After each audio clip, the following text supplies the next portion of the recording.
There was a boy who loved basketball with all his heart. He eagerly gave everything he had, practice after practice. However, being skinny and half the size of other boys, he got absolutely nowhere. He merely sat on the bench and never given a chance to play. Though he was a bench warmer, his father was always in the audience cheering and never missed a game. This lad was still the smallest of the class when he entered high school. As his father continued to encourage him and for the love of basketball, he was determined to do his best at every practice, and perhaps he'd get to play when he became a senior. All throughout high school, on no occasion did he miss a practice and a game, but still remained a bench warmer for the past 4 years. Then again, his faithful father was always by his side, and never failed to give words of encouragement. As soon as he went to college, he decided to try out for the basketball team. Everyone around him was sure that he could not make the cut, however he did.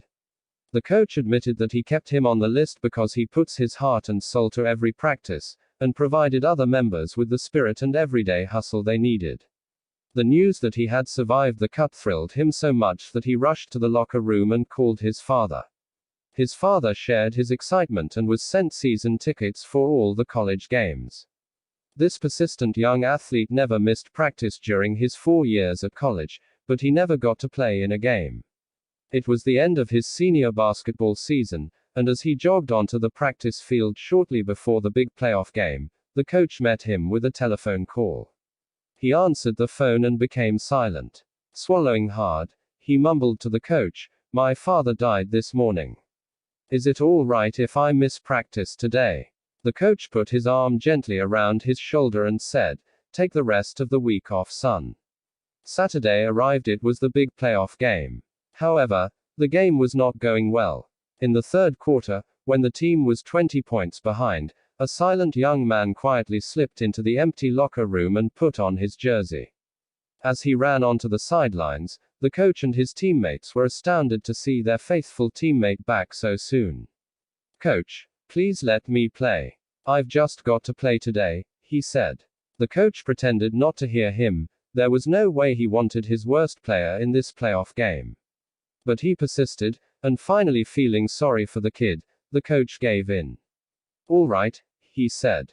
"You can go in." After a while, the coach, his teammates and everyone in the stadium could not believe their eyes.